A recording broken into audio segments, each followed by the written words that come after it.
I believe that this nation should commit itself to achieving the goal, before this decade is out, of landing a man on the moon and returning him safely to the Earth. No single space project in this period will be more impressive to mankind or more important for the long-range exploration of space, and none will be so difficult or expensive to accomplish.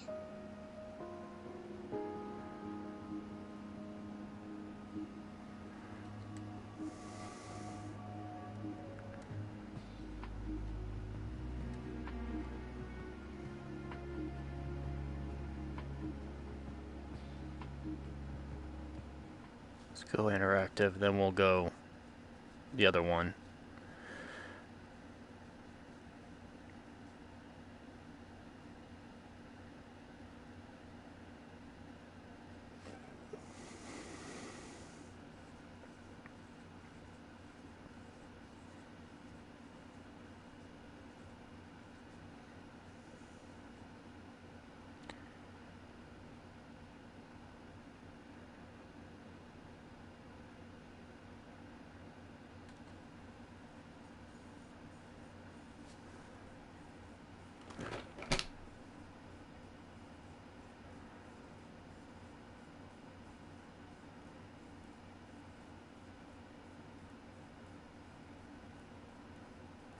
No man can fully grasp how far and how fast we have come.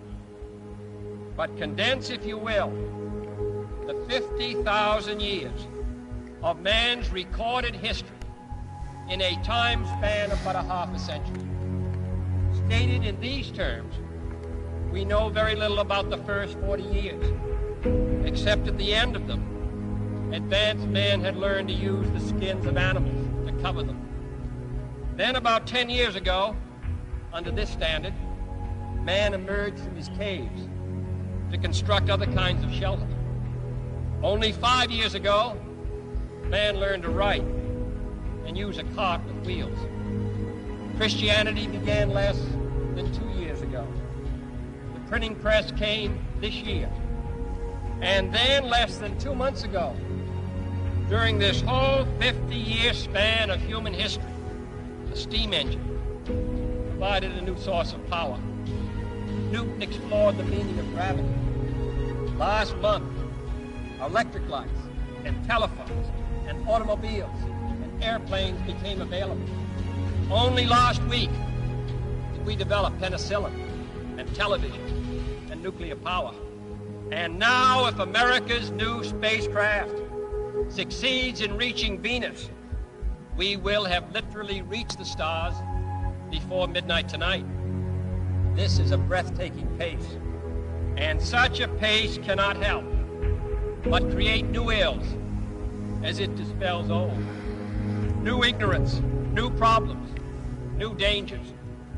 Surely the opening vistas of space promise high costs and hardships, as well as high reward.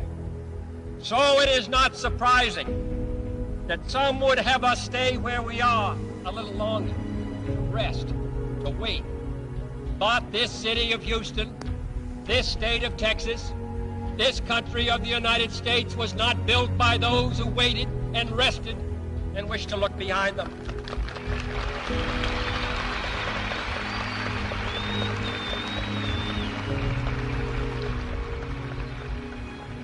For the eyes of the world now look into space, to the moon, and to the planets beyond. And we have vowed that we shall not see it governed by a hostile flag of conquest, but by a banner of freedom and peace. The exploration of space will go ahead, whether we join in it or not. And it is one of the great adventures of all time. Those who came before us made certain that this country rode the first waves of the Industrial Revolution, the first waves of modern invention, and the first wave of nuclear power. And this generation does not intend to founder in the backwash of the coming age of space. We mean to be a part of it. We mean to lead it. Its hazards are hostile to us all. Its conquest deserves the best of all mankind. And its opportunity for peaceful cooperation may never come again. But why, some say, the moon? Why choose this as our goal? And they may well ask, why climb the highest mountain? Why, 35 years ago, fly the Atlantic?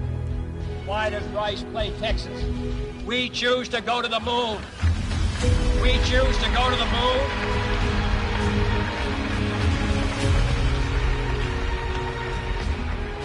We choose to go to the moon in this decade and do the other thing, not because they are easy, but because they are hard. Because that goal will serve to organize and measure the best of our energies and skills. Because that challenge is one that we're willing to accept, one we are unwilling to postpone, and one we intend to win on the other side.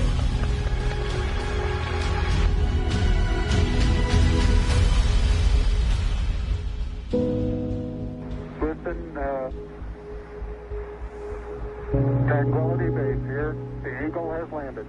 Roger, Tranquility. We copy you on the ground. You got a bunch of guys about to turn blue. We're breathing again. Thanks a lot.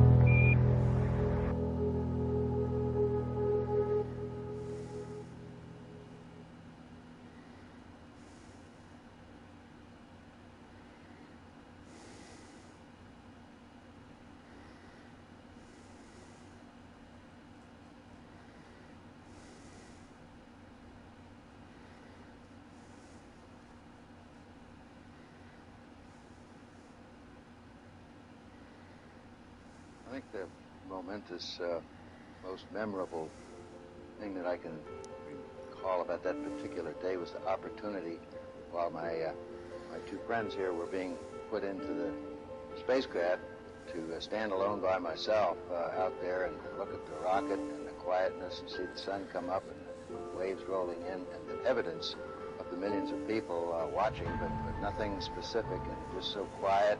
And It's like Google Earth. Indeed, such a contrast was going to take place, all the frantic activity preparing the rocket, but it was so quiet up there for me personally, and that in a very few moments we were going to be departing in a great roar and off for a momentous event.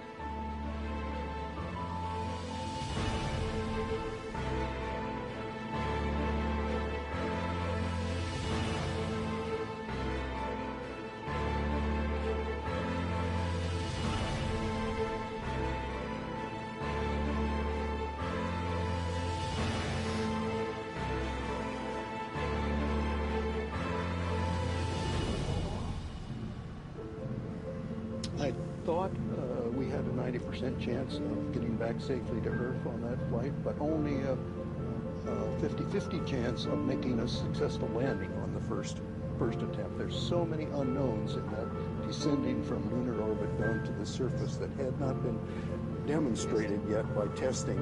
It's a risk-reward equation, and you're able to accept a level of risk so long as it's commensurate with the reward that you will get by achieving the goal that you're after.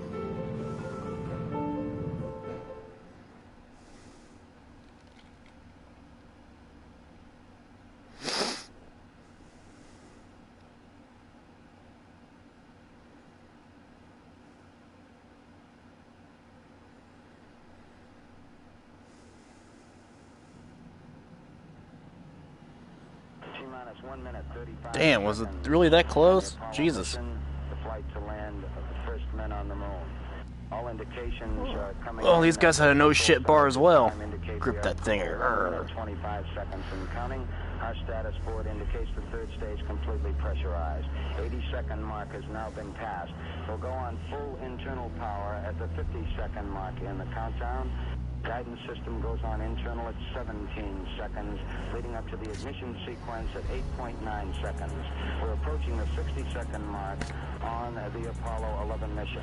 T-minus 60 seconds and counting. We passed T-minus 60. 55 seconds and counting. Neil Armstrong just reported back. It's been a real smooth countdown. We passed the 50-second mark. Power transfer is complete. We're on internal power with the launch vehicle at this time. 40 seconds away from the Apollo 11 liftoff. All the second stage tanks now pressurized. 35 seconds and counting. We are still go with Apollo 11. 30 seconds and counting. Astronauts report it feels good. T-minus 25 seconds. 20 seconds and counting. T-minus 15 seconds. Guidance is internal. 12, 11, 10, 9. Ignition sequence start. 6, 5, 4, 3, 2, 1, 0. All engine running. Liftoff. We have a liftoff. 32 minutes past the hour. Liftoff on Apollo 11. Tower clear. We got a roll program. Neil Armstrong reporting the roll and pitch program, which puts Apollo 11 on a proper heading.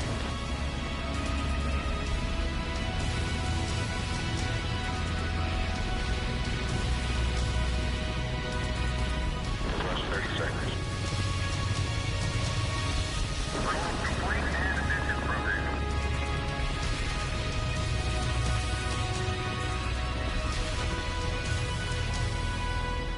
One round.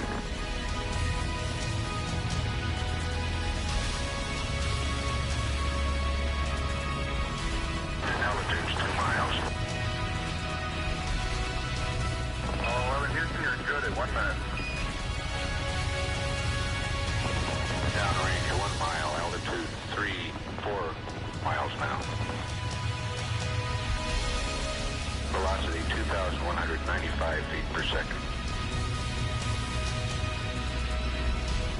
11 Houston, The earth was trust is blue, go. All engines, you're but looking there good. was no God. Hi, Roger. You're loud and clear, Houston. Yuri Gagarin. We're through the region of maximum dynamic pressure now. 11 Houston, your guidance is converged. You're looking good. Set 8 miles downrange, 12 miles high. Velocity 4,000 feet per second. Stand by for mode 1, Charlie. Hard, mode 1, Charlie. 1, Charlie. Cliff Charlesworth taking a staging status. This is Houston. You are go for staging. Tower, gone. Roger, tower. Board cutoff. Inboard engines out. I'm in board cutoff.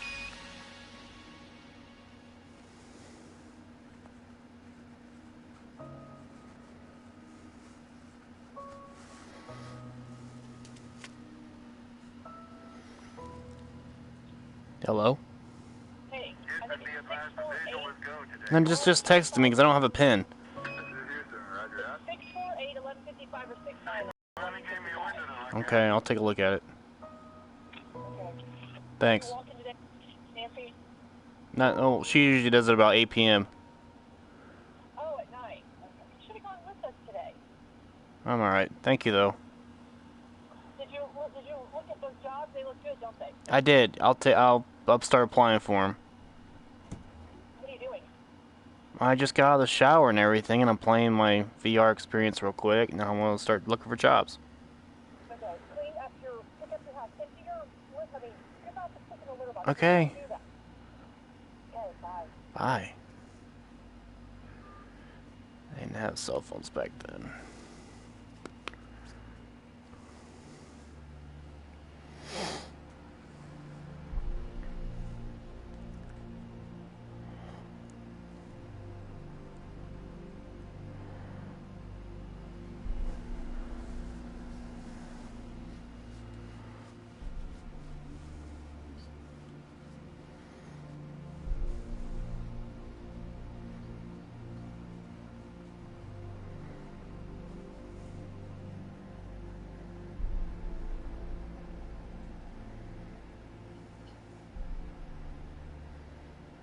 I think certainly to go as far away as the moon and look back on the Earth certainly does affect your perspective. And then when you see it, tiny as your thumbnail held out in front of you at arm's length, that sort of gets your attention. A beautiful sight, tiny, pristine, blue and white, very fragile-looking object, shining like a beautiful little headlight out there in the black velvet of space. It does change your perspective. It makes you think that we have to take better care of this little fragile entity, because it is fragile.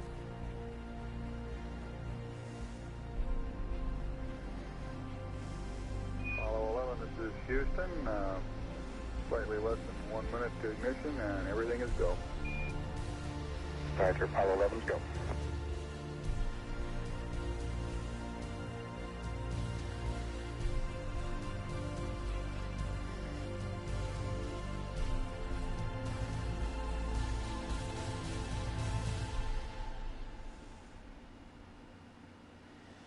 Ignition. We confirm ignition, and the thrust is go.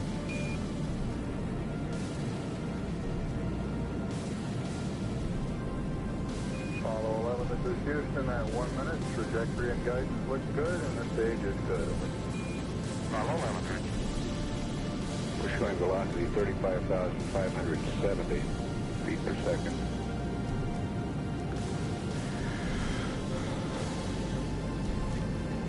Apollo 11, this is Houston. Around 3.5 minutes. You're still looking good. Your predicted cutoff is right on the nominal. Roger, Apollo 11's go.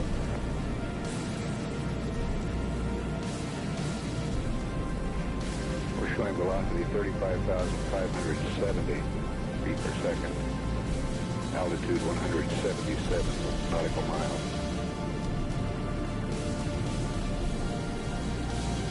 Apollo 11, this is Houston. You are go at 5 minutes. Roger, Apollo 11's go.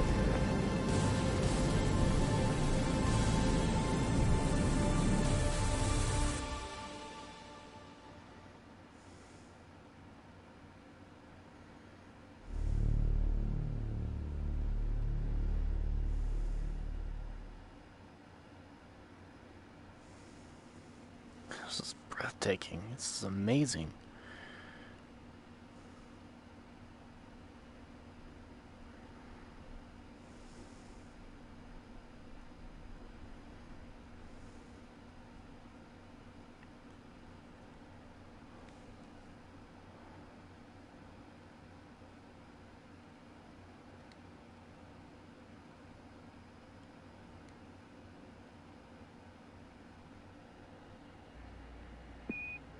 Apollo 11, this is Houston. Your go for separation. Our system's recommendation is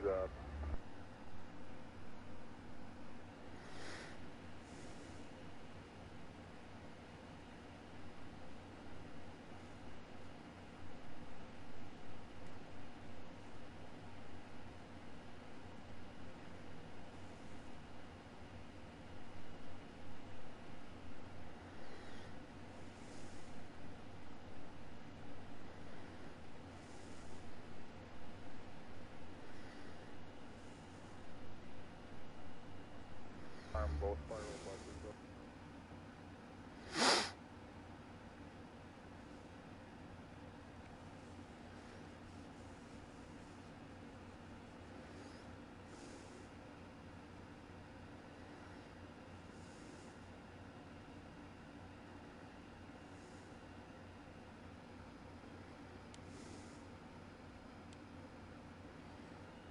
Okay.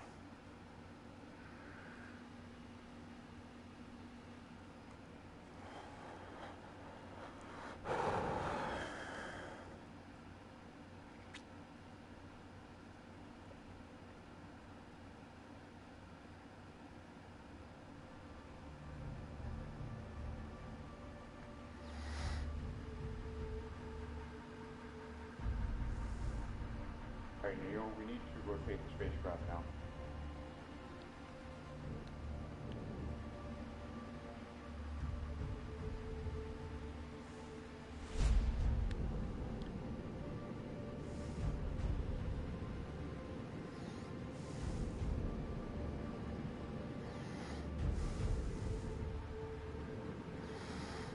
Okay, we got the Eagle in view.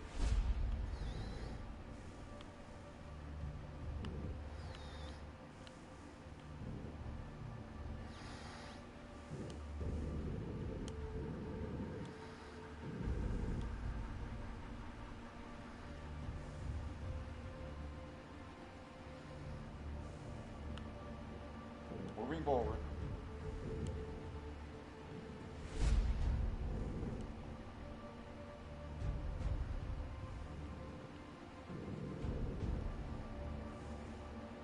Twenty meters.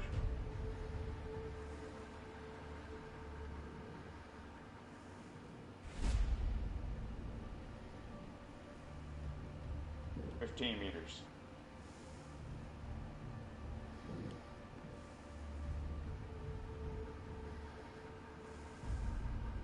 10 meters. 8 meters. 6. 5 meters. 3. 2 meters. 1 meter. I missed the docking target.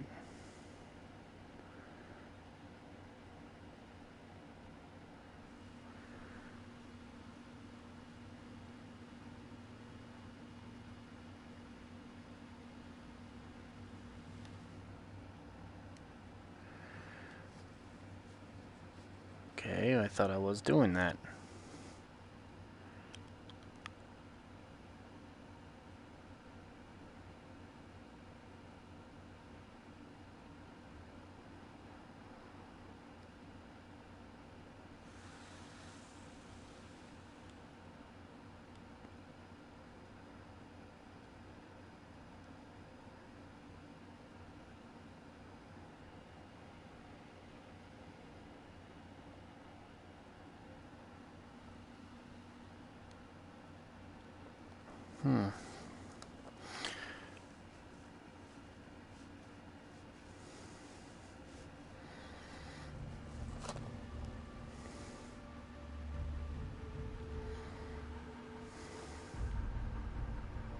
All right, Neil, we need to rotate the spacecraft now.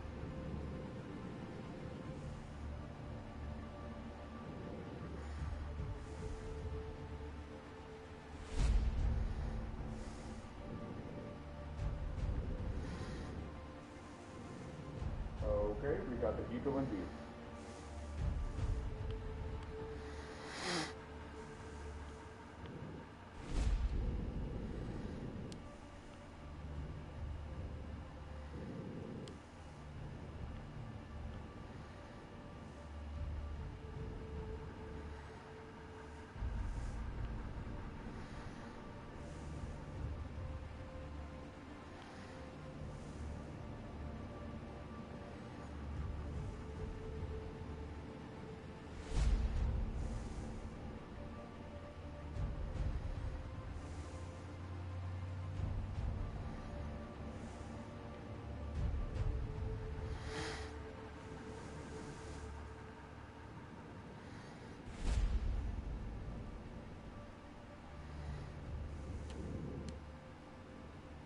Moving forward.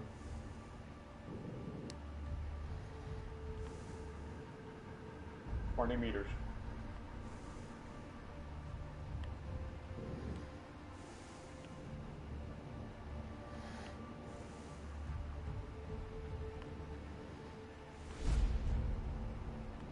$15 meters.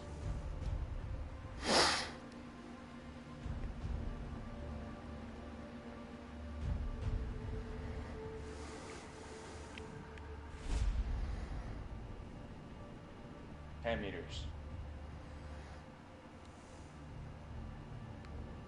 8 meters.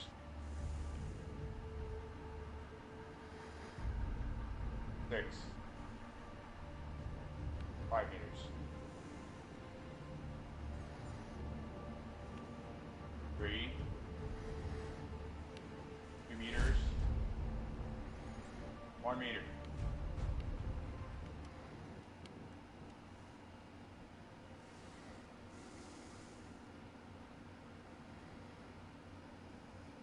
I see.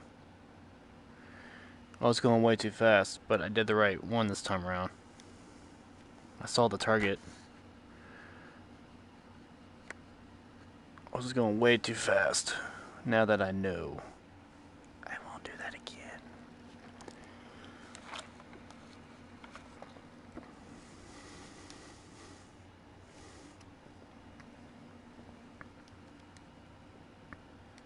Let's do it.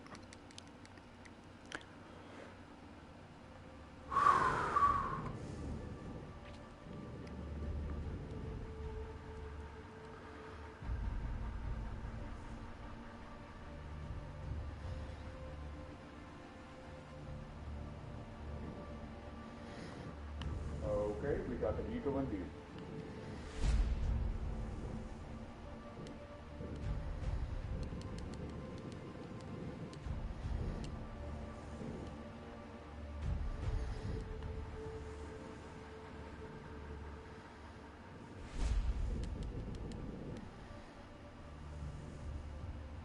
Moving forward.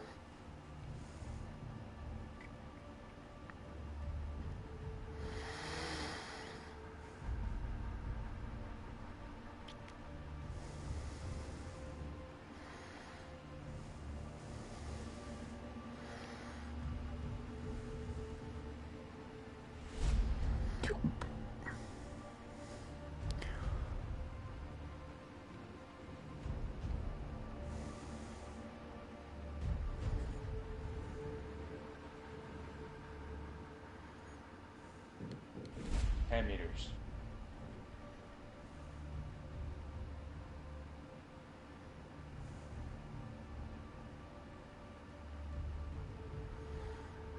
Eight meters.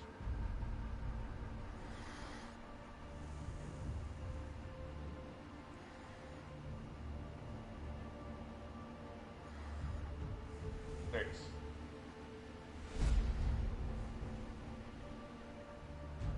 5 meters.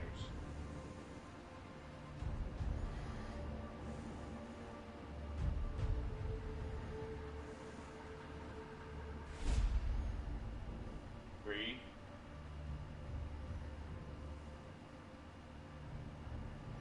2 meters.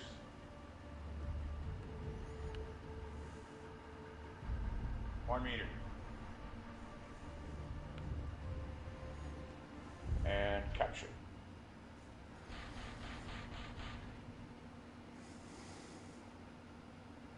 Apollo 11, this is Houston. Radio check, over. Roger, we've got the high gain locked on now. I believe auto tracking now.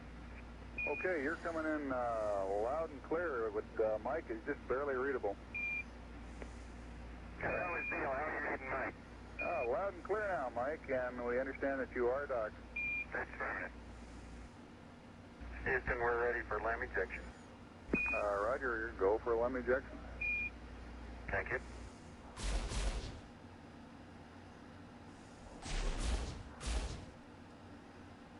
Apollo 11, this is Houston, over. Roger, Houston, Apollo 11, go ahead. Roger, could you give us some comments on how the transposition and docking went, over? Yeah, I thought it went pretty well, Houston, although I expect I used more gas than I've been using in the simulator. Except for using a little more gas, and I'd be interested in your numbers on that. Everything went nominally. This is Houston. Roger, we copy.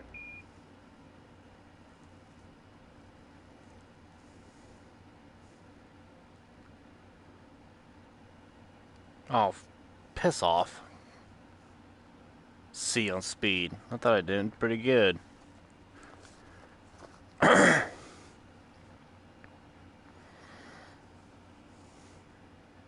4 days, 4 hours, and 10 minutes.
Eagle, Houston, the alignment and the initialization look good to us, over. Roger, thank you.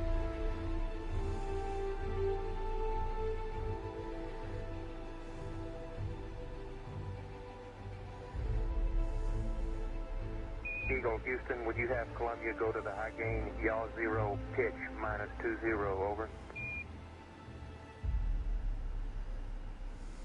There you go, 1 minute till take. You guys take care. See you later.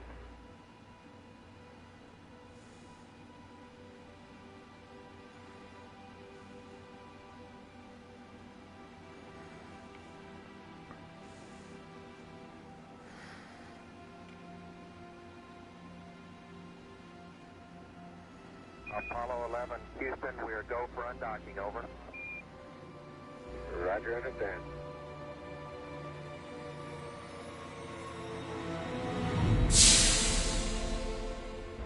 Roger, Eagle, undock. Roger, how does it look? The Eagle has wind. Roger.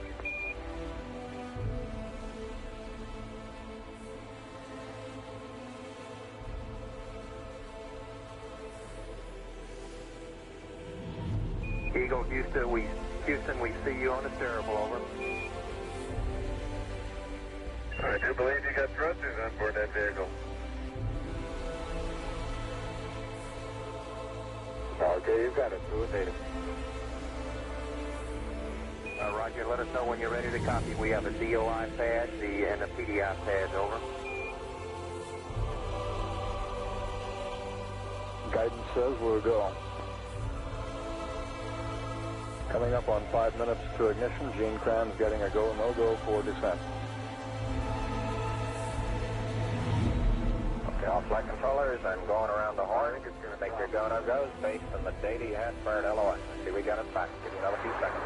We're going, fine. Okay, retro, go. Vital, go. Guide, go. Control, go. Self-com, go. GNC, go. Ecom, go. Surgeon, go. Capcom, we're go to continue PDI.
This is gonna be weird.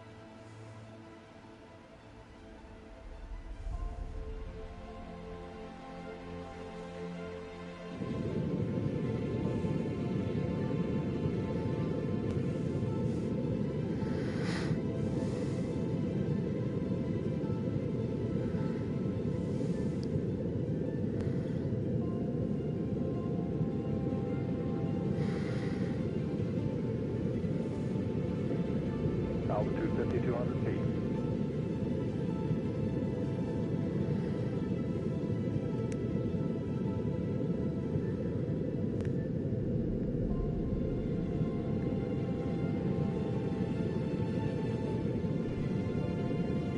Altitude 4,200. Houston, you're go for landing, over.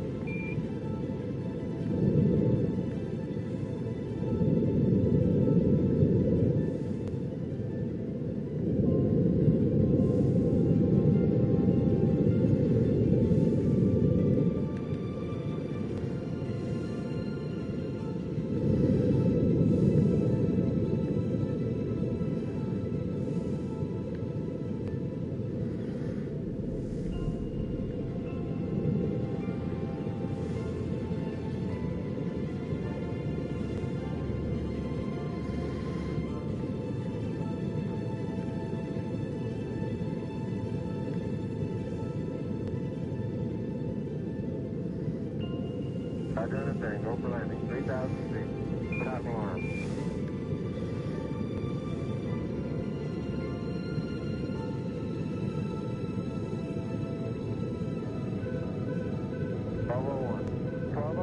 Roger, 1201 alarm.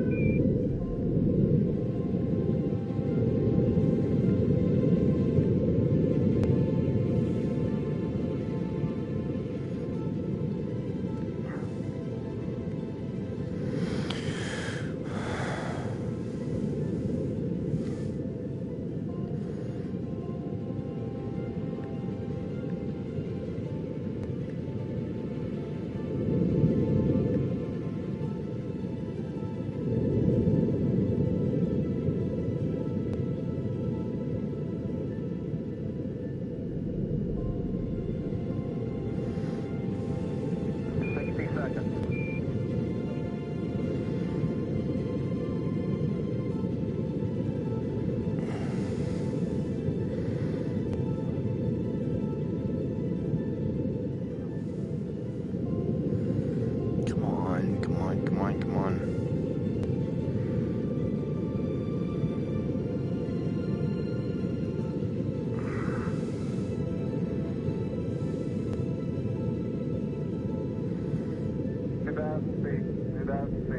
Into the ag, 47 degrees. Roger. 47 degrees.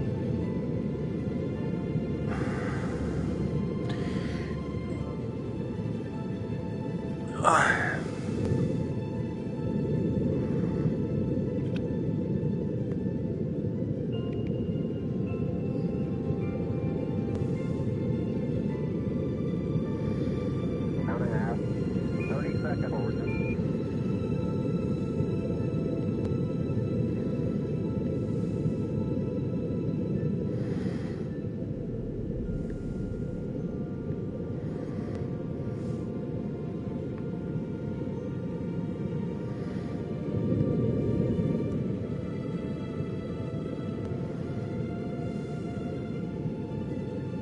Altitude 1,600.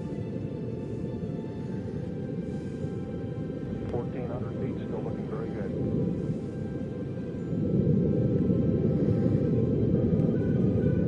Roger, 1202, we copy you.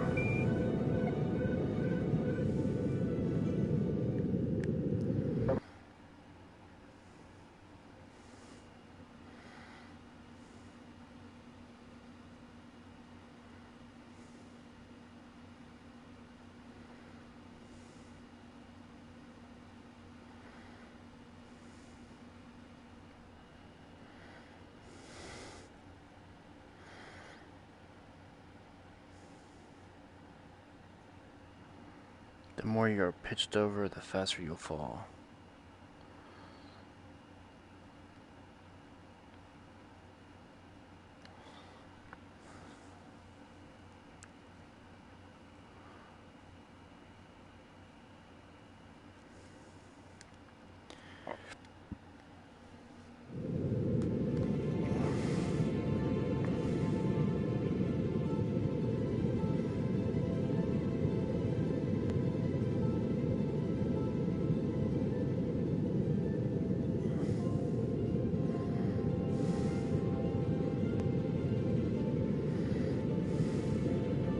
Altitude 5,200 feet.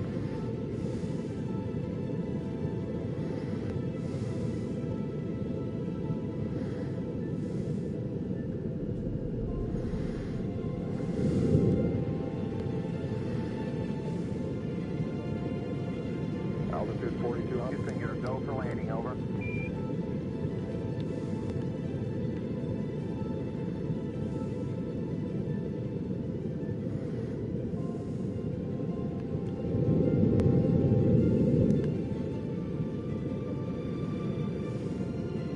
Roger, understand. Go for landing. 3,000 feet. Top alarm. Oops. Fuck.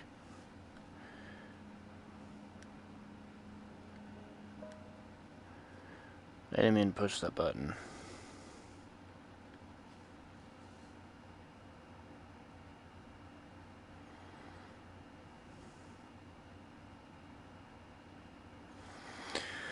Yeah. Okay, last time.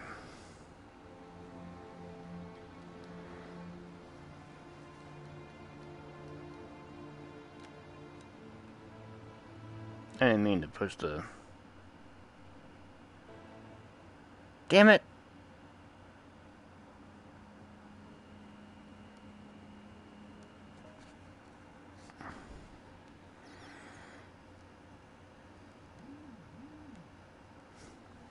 Who the fuck's texting me?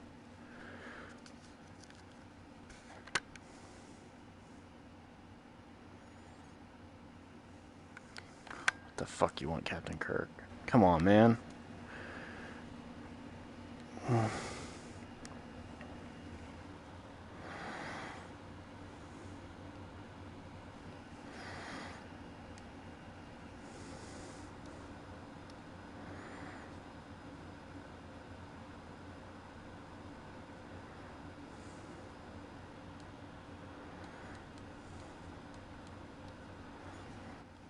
Sorry, Cap. A little busy.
Altitude 5,200 feet.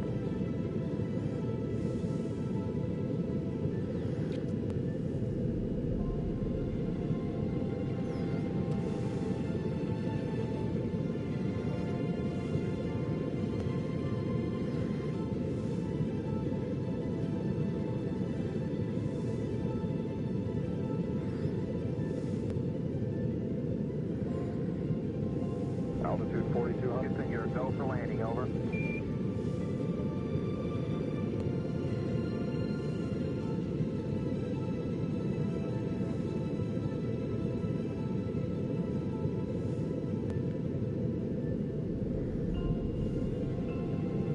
Roger, understand. Go for landing. 3,000 feet. Top arm.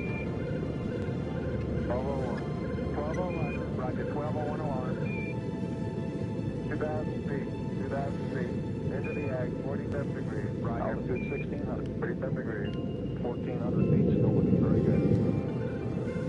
Roger, 1202. We copy you. 700 feet. 21 down. 540 feet down. 400 feet down. 3.5. Damn, I came in way too hot. I'm gonna have to skip this section. That's a bitch.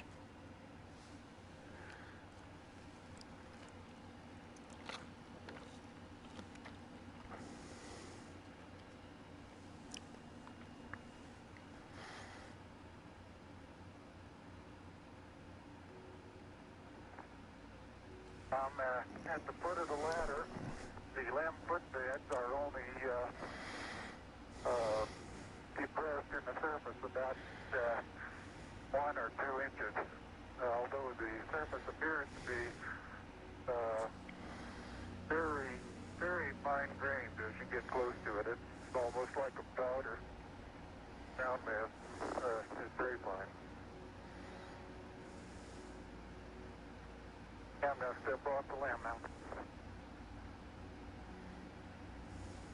That's one small step for man, one giant leap for mankind. As the surface is fine and powdery, I can pick it up loosely with my toe. It does adhere in fine layers, like powdered charcoal, to the sole and sides of my boot. I only go in a small fraction of an inch, maybe an eighth of an inch, but I can see the footprints of my boots and the treads and the fine sandy particles. Yeah, this is Houston. We're copying.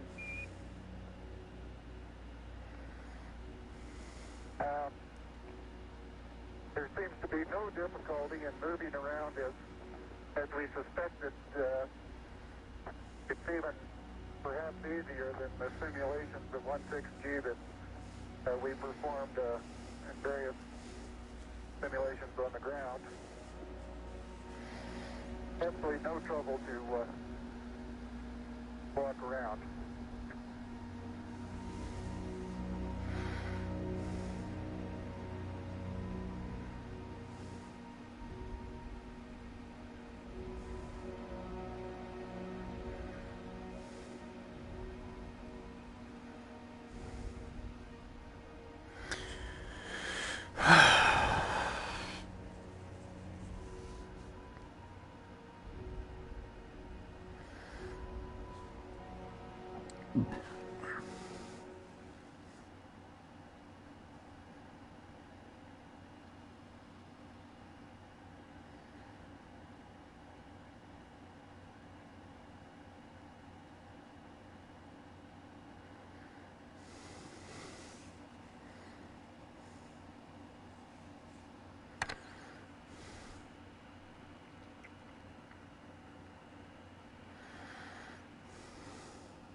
Deploy all experiments and explore the landing area.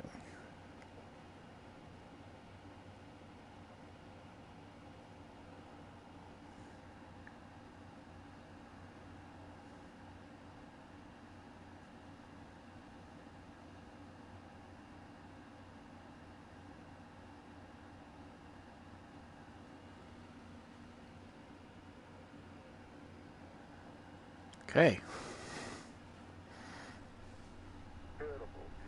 Isn't that something? Magnificent sight out here. Magnificent desolation.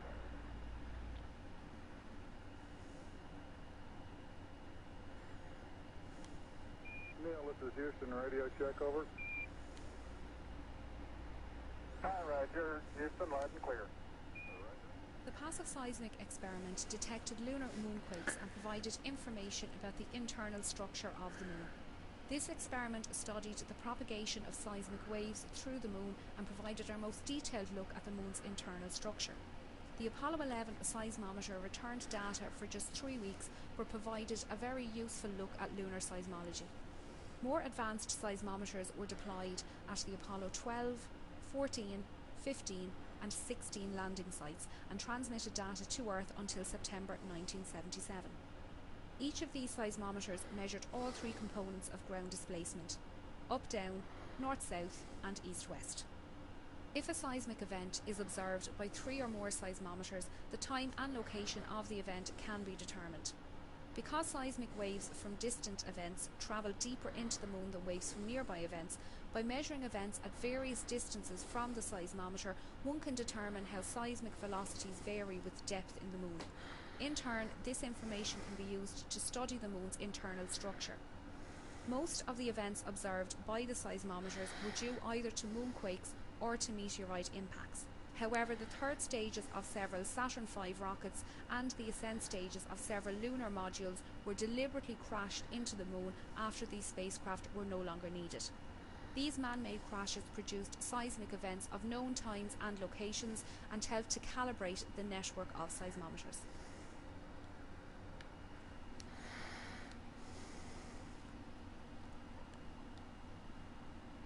The laser ranging retroflector experiment was deployed on Apollo 11, 14 and 15.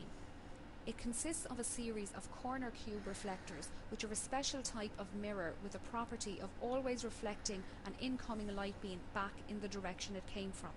These reflectors can be illuminated by laser beams aimed through large telescopes on Earth. The reflected laser beam is also observed with the telescope, providing a measurement of the round-trip distance between Earth and the Moon. This is the only Apollo experiment that is still returning data from the Moon. Many of these measurements have been made by McDonald Observatory in Texas. Laser beams are used because they remain tightly focused for large distances. Nevertheless, there is enough dispersion of the beam that is about 7 kilometers in diameter when it reaches the Moon and 20 kilometers in diameter when it returns to Earth. Because of this very weak signal, observations are made for several hours at a time. By averaging the signal for this period, the distance to the Moon can be measured to an accuracy of about 3 centimeters. The average distance from the Earth to the Moon is about 385,000 kilometers. The laser-ranging retroflector experiment has produced many important measurements. These include an improved knowledge of the Moon's orbit and the rate at which the Moon is receding from Earth, which is currently 3.8 centimeters per year.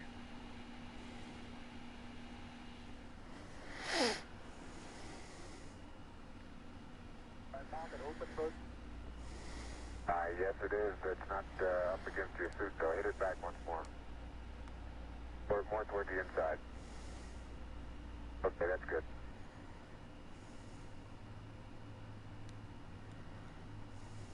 Okay, Houston, I'm going to change lenses on you.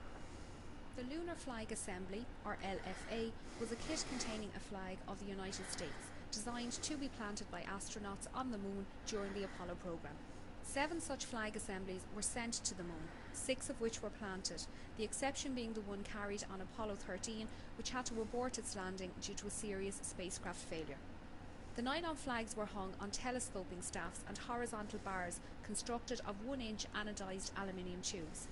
The flags were carried on the outside of the Apollo lunar module, most of them on the descent ladder inside a thermally insulated tubular case to protect them from exhaust gas temperatures calculated to reach 2000 degrees Fahrenheit or 1090 degrees Celsius. 6 of the flags were ordered from a government supply catalogue and measured 3 feet by 5 feet. The last one planted on the Moon was slightly larger, at 6 foot wide, the flag which had hung in the Mission Operations Control Room in the Manned Spacecraft Center for most of the Apollo program. The Lunar Flag Assembly, or enough with you, bitch. Man, are you good? Didn't know you could throw so far. You can really throw things a long way up here.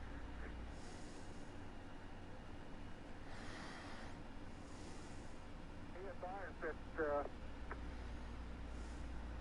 a lot of the rock samples out here, the hard rock samples, have what appear to be vesicles in the surface. Houston, roger out.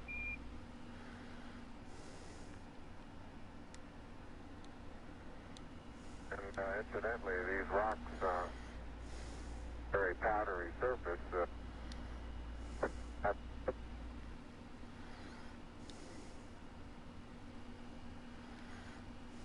it's quite dark here in the shadow and a little hard for me to see that I have good footing. I'll work my way over into the sunlight here without looking directly into the sun.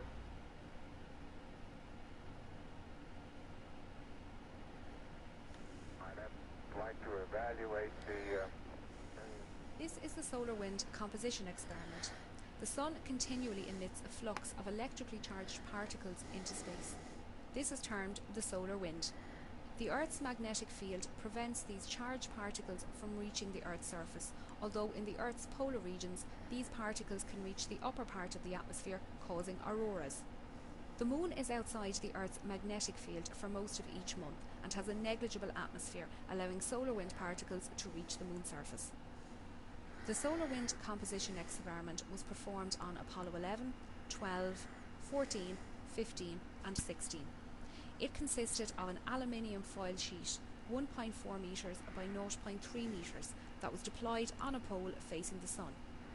This foil was exposed to the sun for periods ranging from 77 minutes on Apollo 11 to 45 hours on Apollo 16, allowing solar wind particles to embed themselves into the foil. The foil was then returned to Earth for laboratory analysis. This allowed the chemical composition of the embedded solar wind to be determined more accurately than would be possible if the measurement were made using remotely controlled instruments on the Moon, but limited to the periods at which observations could be made. Neil and Buzz, the President of the United States is in his office now and would like to say a few words to you. Over. That would be an honor. Go ahead, Mr. President. This is Houston out. Hello, Neil and Buzz. I'm talking to you by telephone from the Oval Room at the White House. And this certainly has to be the most historic telephone call ever made. I just can't tell you how proud we all are of what you... For every American, this has to be the proudest day of our lives. And for people all over the world, I am sure they too join with America in recognizing what an immense feat this is. Because of what you have done, the heavens have become a part of man's world. And as you talk to us from the Sea of Tranquility, it inspires us to redouble our efforts to bring peace and tranquility to Earth. For one priceless moment in the whole history of man, all the people on this Earth are truly one. One in their pride in what you have done, and one in our prayers that you will return safely to Earth. Thank you, Mr. President.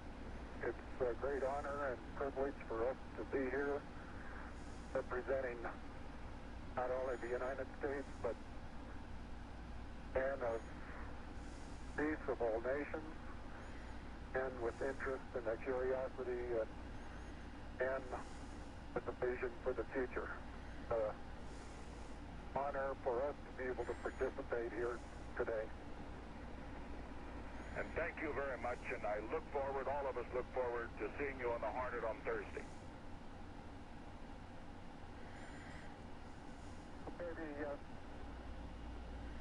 The descent engine did not leave a crater of any size. It has about 1 foot clearance on the ground. We're essentially on a very level place here. I can see some evidence of... Neil is now unveiling the plaque that is... For those who haven't read the plaque, we'll read the plaque that's on the front landing gear of this LEM. There's 2 hemispheres, one showing each of the 2 hemispheres of Earth. Underneath it says, "Dear men from the planet Earth, first set foot upon the moon, July 1969 AD.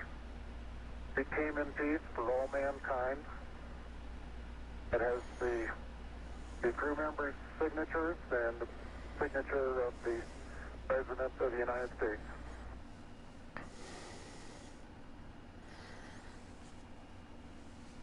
Start to lose my balance in one direction, and recovery is quite natural and very easy.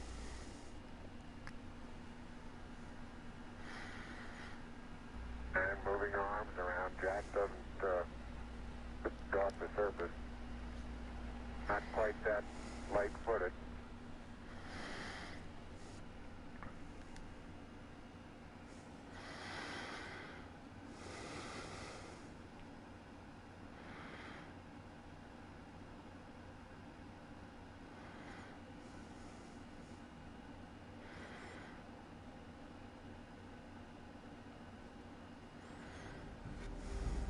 Tranquility Base, Houston.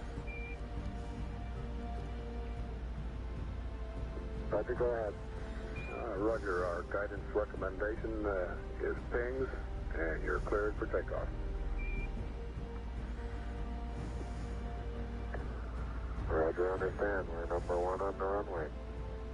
Roger.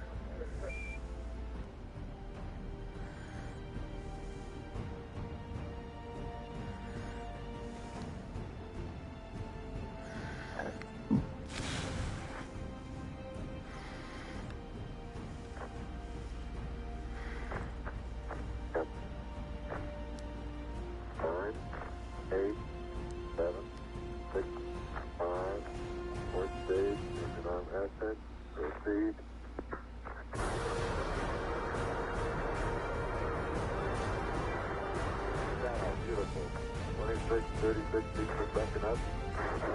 500 pitch over. Very smooth. Balance come long. Very quiet ride. There's that much crater on there.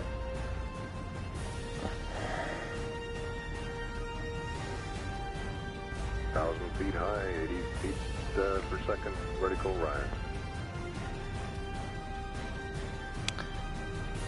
Here you go, Houston. Request manual start override. Roger.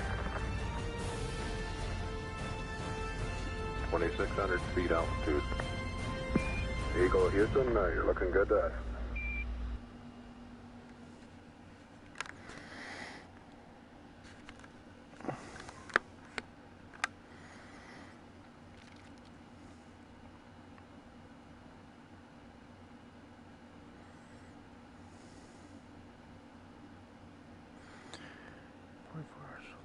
Surface at a speed of 36,000 feet per second. Apollo 11 hits their atmosphere, heating up the outer shell by 5,000 degrees. Jesus.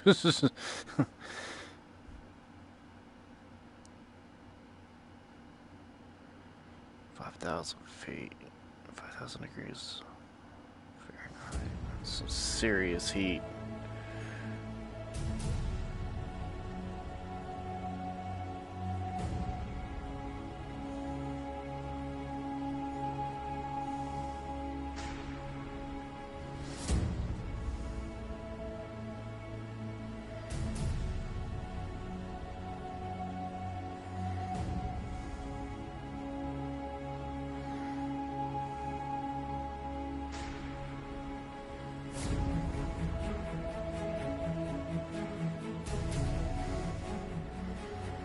Houston, we got the service module calling by. Roger, thank you. And it's rotating just like it should be. Thrusters are firing.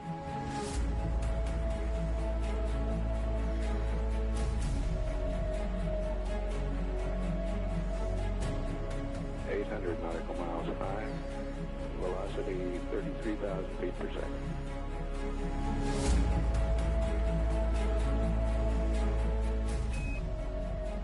Houston, we'll have you for about 3-4 minutes through Redstone and then pick you up after blackout through Orion. Roger.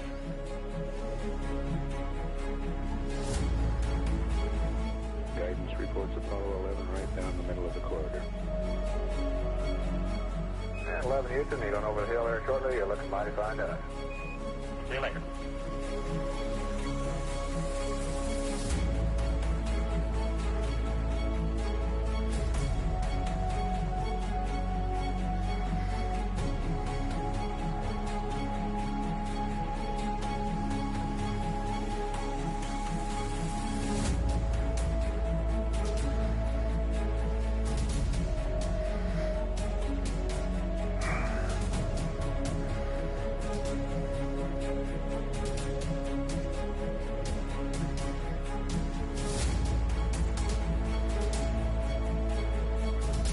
I believe that this nation should commit itself to achieving the goal before this decade is out of landing a man on the moon and returning him safely to the Earth. No single space project in this period will be more impressive to mankind or more important for the long-range exploration of space, and none will be so difficult or expensive to accomplish.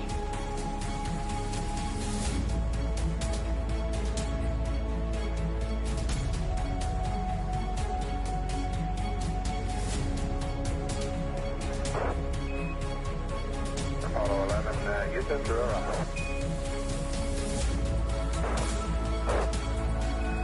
Apollo 11, Houston, and the blind airboss has a visual contact.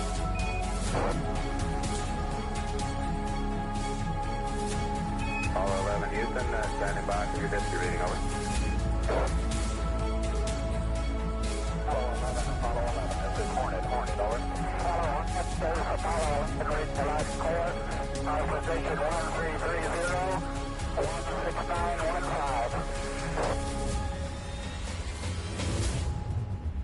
Aircraft reports visual with 3 full shoots. Condition of crew, over. Condition of crew, 4,000, 3,500 feet on the way down. Copy. 11 Hornet, what's your splash down here? Over. Okay, our splash down here is our warranty longitude 1330, 16915.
That is awesome.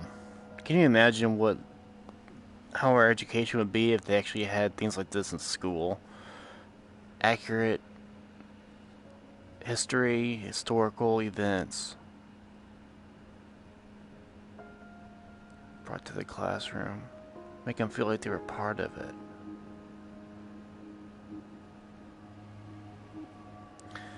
Anyways, that was an incredible experience. I couldn't land on the moon, but it was cool just trying. My eyes are getting tired. I'm gonna have to log off.